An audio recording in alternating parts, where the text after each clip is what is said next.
Okay, in this video we're just going to try and run through some photography basics on Lumix cameras, and you don't really need any sort of prior knowledge of Lumix cameras or even photography to kind of follow along with this, but we'll kind of step up through the different modes, and you know, if there are any bits you kind of can't follow, then you can leave comments, or you know, we can kind of work through it, but I'll try and keep this as simple as possible. So to start off with, what we'll do is we've got the camera switched on, and then we'll just jump into the main menu here, and then you can see, to start off, we've got our camera at the top. So these are our photography modes at the top, and we'll just run through a couple of these. So if we, it's probably easier actually if let me just switch the top dial and I'll go back into that. So what we've got at the top is our photo style, and you know, this is really just down to how you want to shoot really. So standard is how it's going to come. We've got things like vivid, which is quite sort of high contrast, natural, which is a little bit more kind of stripped back, L Classic Neo, flat, landscape, portrait, all kinds of different ones. Again, this is completely down to your preference, so you know, do a little bit of trial and error, see what you like, and yeah, you can kind of make decisions there. If you're not sure, just keep that in standard, that's absolutely fine. Metering mode we're not really going to cover in this one because I feel like it goes a little bit too kind of complicated, so you can just leave that as it is. It should be set to I believe it's center weighted by default. We'll just leave that. Aspect ratio, this is how the pictures come out of the camera. So by default I believe it's set up to 4:3, at least on this camera, because it's a micro four thirds camera. So by default they'd come out of this camera in almost a square format, not quite, but a kind of square format using the whole sensor. But for photography generally we would use 3:2, so you know, 3:2 for landscapes, portraits, etc. 16:9, you could potentially do that if you were doing frames for video, or 1:1 maybe for social content if you want square photos. I tend to leave it at 3:2. That's, you know, standard kind of photography size, so that's the one I'd keep it at. Picture quality, we actually covered this in another video about raw video, and I'll link to that up in the corner, but just as a quick run through, you've got kind of standard, which would be a basic option for standard JPEGs. Fine JPEGs take up slightly more room, and then you can do standard and raw, or fine and raw, so that's a raw image plus a JPEG in either fine or standard, or you could just have a raw file. For me, I would always prefer to have the raw and fine images, and again I go through that in that other video about raw files and kind of why you should be using raw really. But yeah, that's totally down to you. These modes will take up less room shooting just JPEG, but yeah, there are kind of limitations there. Picture size, I always have this on the highest one. I don't really see any reason to shoot in the smaller sizes. If you shoot the biggest size, you can always crop into it and you've still got that extra bit of kind of resolution there. So for me, they're the kind of basic options that I use for photo. You know, like I say, you could use other options, but it's all completely down to you, sort of what you want to do. And then the next thing we'll look at is the top dials on the camera. So for basic photography, we're just looking at using the single mode there. I did a video about burst shooting, which I'll link up into the corner, but if you're in that one, you're just in the single shot mode, which is kind of what we'll cover in this. And then the top dial is kind of what puts a lot of people off. It can be quite sort of confusing. So we'll start here at IA.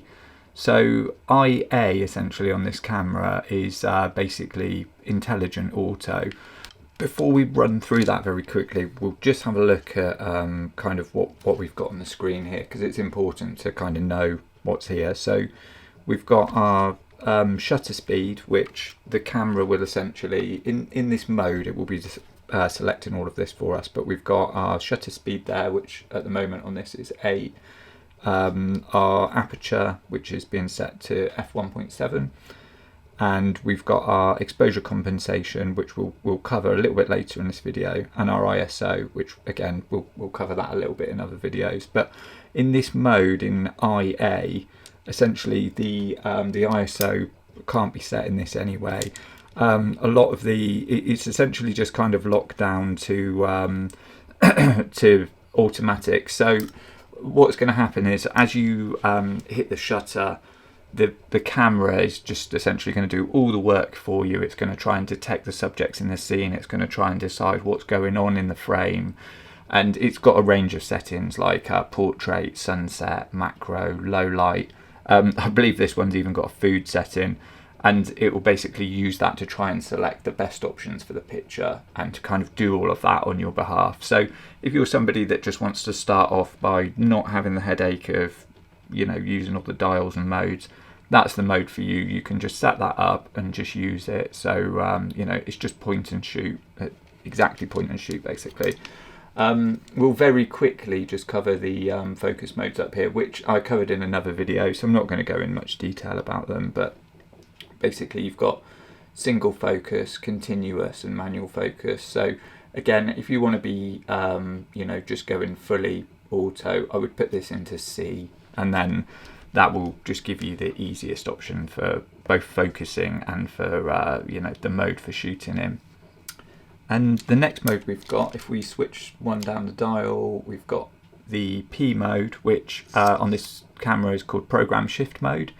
And in this one, basically, you can change the aperture and the shutter speed, and they kind of work together to create the right exposure.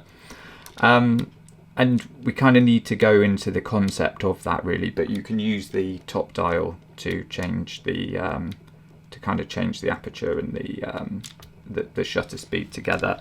We'll go into that in a little bit, the sort of, you know, the details of what that is, but it's basically you know, you can pick one or the other, and everything else in the camera will sort of work around that. And that kind of leads us in really to like the semi-auto mode. So you've got aperture priority, which we can cover, but basically what that is, I've picked this lens. It's a 25mm f1.7, and essentially if I bring this forward a bit, what I can do is I can select, as I roll the top dial, is going to change the aperture for me. So I can have that at f1.7, and then if I take a shot, you can see what I've got there is a very kind of blurry background.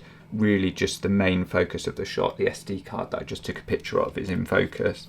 But then if we roll it back the other way, I could go up to say f14, and then if I take my shot again, if I get it in focus, now you can see really not everything, but you know, the majority of the shot is in fairly sharp focus there. So that is the difference there of shooting the sort of lower aperture numbers versus the high ones, and I can show you that a little bit on this lens. So this is a kind of this is a manual lens, or manual aperture lens, probably more apt to say. So this one goes from 1.1 all the way to 16, f16. So if I have it at f1.1, you can see there, you can see through, you know, it's wide open, you can see through the whole thing. If I change it to f16, you can see now there's just like a tiny little pinhole that letting the light through, and essentially when it's wide open at f1.1 on this lens, it creates a very, very shallow depth of field. And you know, that can be great if you want to throw out the background and really focus on the subject, so it's quite a stylistic thing. Or it might be the other way around, where you actually want it to be more like a wider depth of field, so you're getting everyone in the shot, because sometimes you can take a picture like a group photo, for example, and the guys in the back row will be out of focus, or the guys in the front row are out of focus, and you know, you want to tell the camera, no, I want everything in focus in this, not just sort of like, you know, one very shallow part of the image. And essentially what it will do is you just tell it what aperture you want, so you know how shallow a depth of field you want, and the camera will do everything else for you. It sets your shutter speed for you, and if you let it will set the ISO. You can do that yourself by pressing that in the top dial and picking an option, or set it to auto. When you're first starting out in these, it doesn't hurt to have that at auto.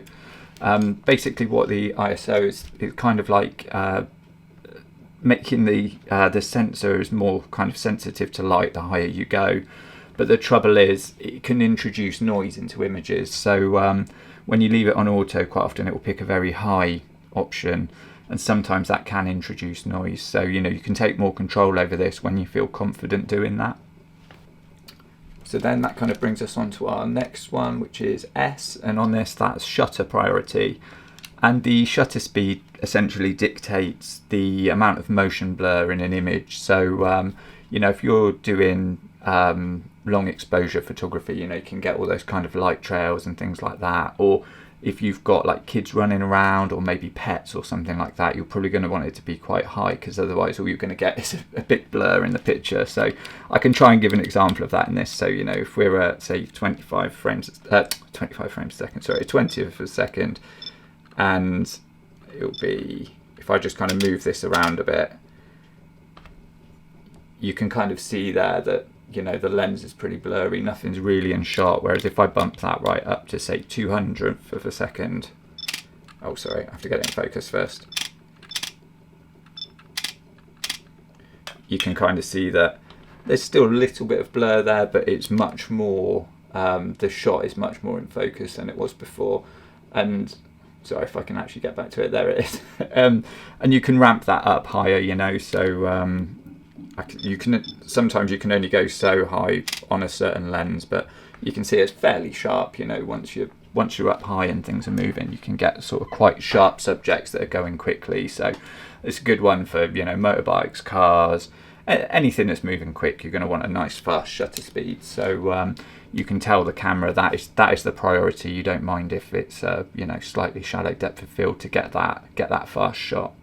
And then the next thing that's also worth kind of mentioning before we go into the manual mode is what you quite often will find is you can use the exposure compensation on the camera. And what I'll do quickly is you can see kind of the so the lens more or less. Let me just change that down a little bit.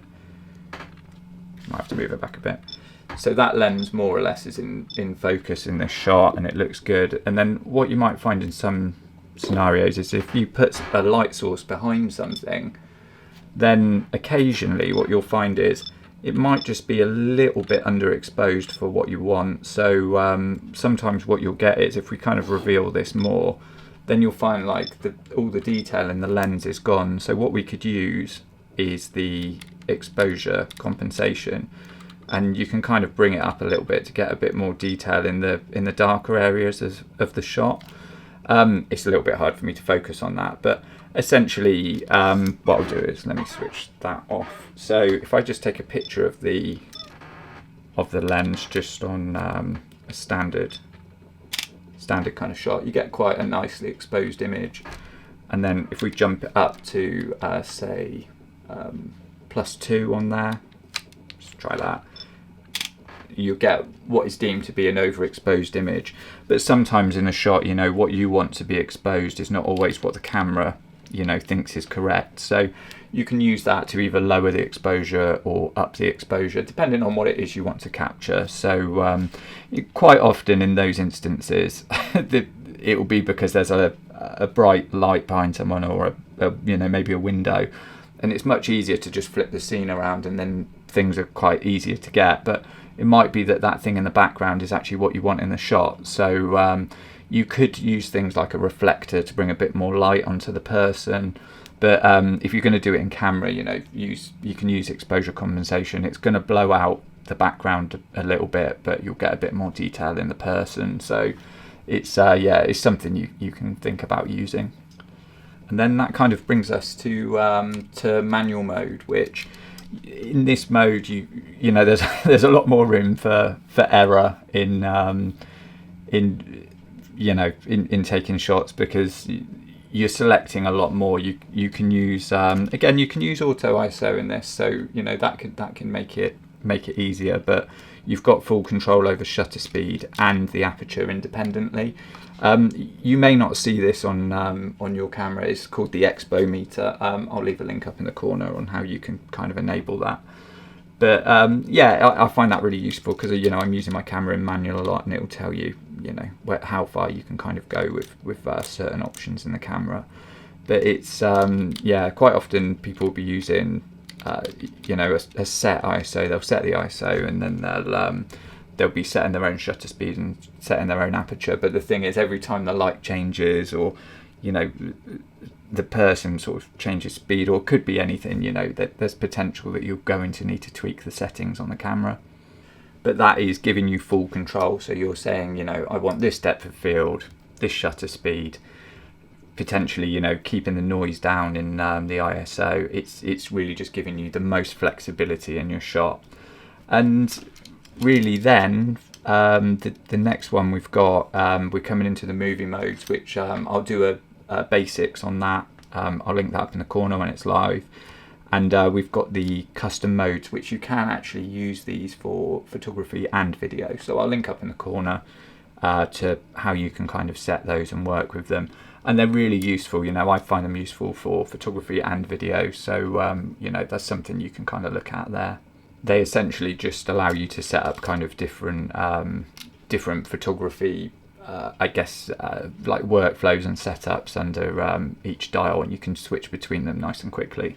And that's probably where I'm going to end it on this one, because like I said, I don't want it to be too kind of confusing. So we didn't cover any of the AF options in detail, but I'll link to a video about those up in the corner.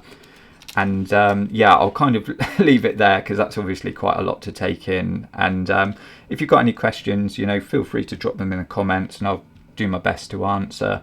If you like the video, please give it a like, and if you want to see more content like this, then please subscribe.